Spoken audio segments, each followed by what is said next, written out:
Students, so we were discussing about the complex numbers, and at the previous video we have done just a basic concept of the imaginary numbers here, but today we will discuss about the main part of the chapter, that is the discussion about the complex number and its properties. So what is the complex number? The numbers definition, the numbers of the form a plus I b, where a, b are the real numbers and I equals to root over minus 1 are called complex numbers.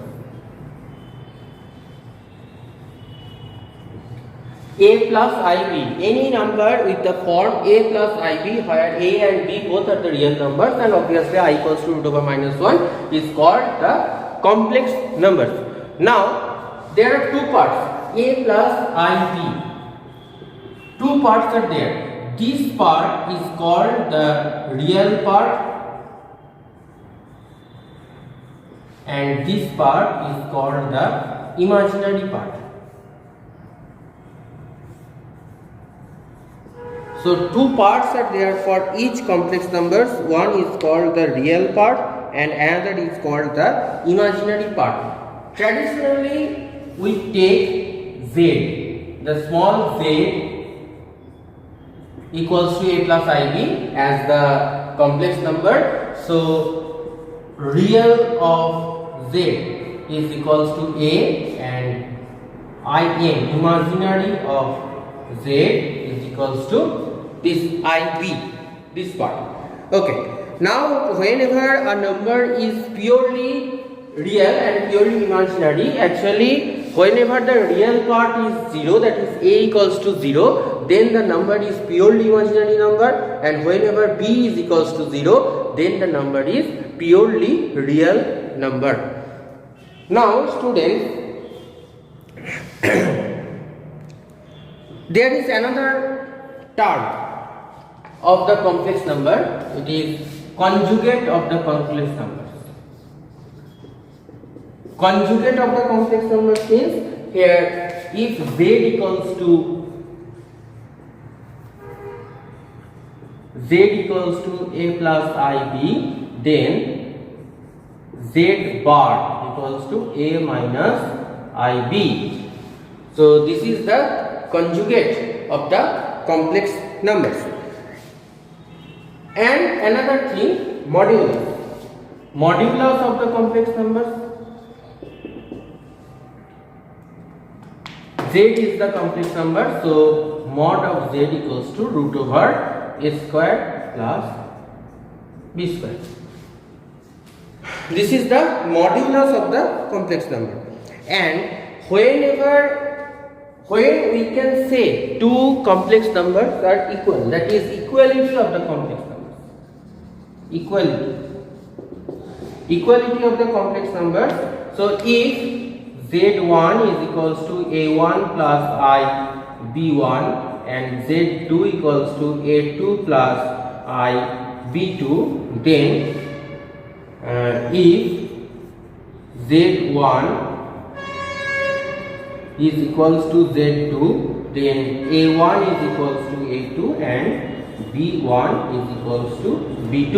Whenever this condition will satisfy, then we can say that is those two complex numbers are equal. Okay. Now some mathematical operations on the complex numbers.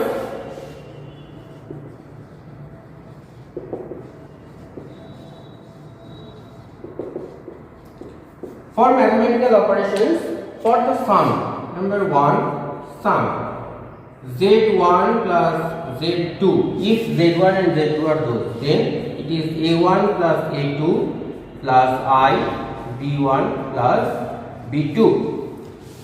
Similarly, for difference, I am not writing here a1 minus a2 and plus I b1 minus b2. Okay. Now the multiplication or product. Product of those two complex numbers are, if z1 and z2 are there, so z1 into z2, that is a1 plus I b1 into a2 plus I b2. Let us do this one, then you can understand properly. So a1 a2 plus I a1 b2 plus I b1 a2 plus I square b1 b2, it is coming. So here just see a1 a2, this is I square b1 b2, so I square means minus 1, so it is coming minus b1 b2. If you take this part and then plus I, here a1 b2 plus b1 a2, or you can write in the rhythm a2 b1. So whenever you have to find the product of two complex numbers, then this will be, that is a1 a2 minus b1 b2 plus I a1 b2 plus a2 b1. Okay. Now students, for the addition of the complex numbers,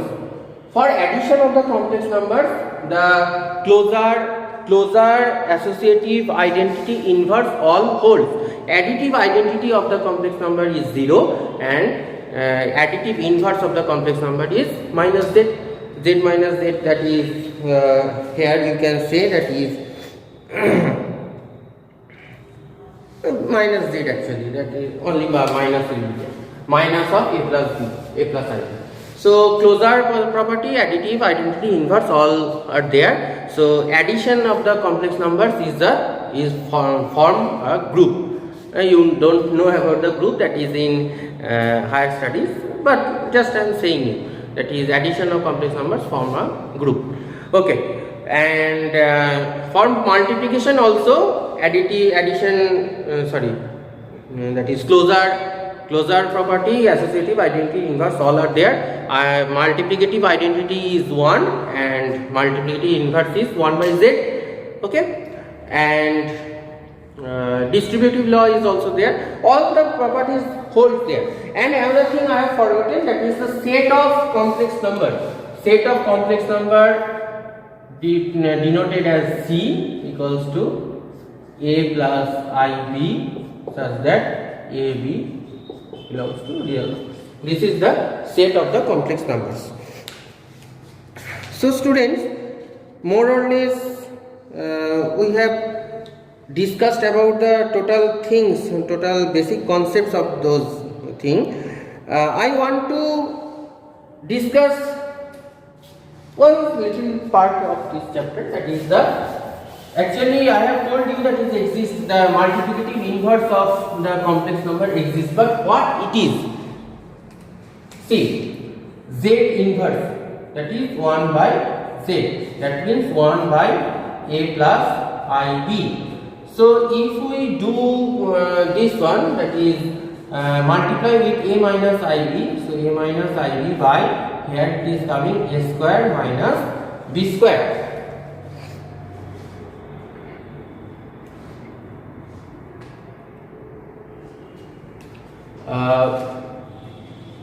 Not minus b square, actually a plus ib into a minus ib, so a square minus I square b square, I am writing once, I square b square. So I square, you know, it is minus 1, so it is coming a minus ib by a square plus b square. Also sometimes you will see it is written into two parts, a by a square plus b square minus I into b by a square plus b square. In some books I have seen also this one. And from here actually we can write, that is, just see here, very important thing and also very interesting. A minus ib, yes, here it is written. A minus ib, just see, a minus ib is this one, that means conjugate of the complex number. So this is z bar. A square plus b square, that means this is this one, mod z whole square, it will be a square plus b square. So we can write this as mod z whole square, or directly you can write mod z whole square. So from here we can conclude directly this one, that is the inverse, multiplicative inverse or inverse, actually inverse of the complex number can be represented as mod bar z bar by mod z whole square. So this is one important property, you have to keep in mind this one. So students, today up to this we have discussed about the total basic concept of the complex numbers, and at the further videos we will do the examples. Lots of things are there, and also one of the most important part is there, that is the representation of the complex number in the Argand plane. Complex plane is called the Argand plane. Complex number is totally different from the real numbers. Complex number is more generalized form. So in the real plane we cannot represent the complex numbers. So for that one, complex plane, Argand plane is there, the polar form is there. Okay, slightly step by step we will discuss about those. So I think you have understood all of these parts, and I will do the give you some examples at the study materials. So students, up to this today, thank you.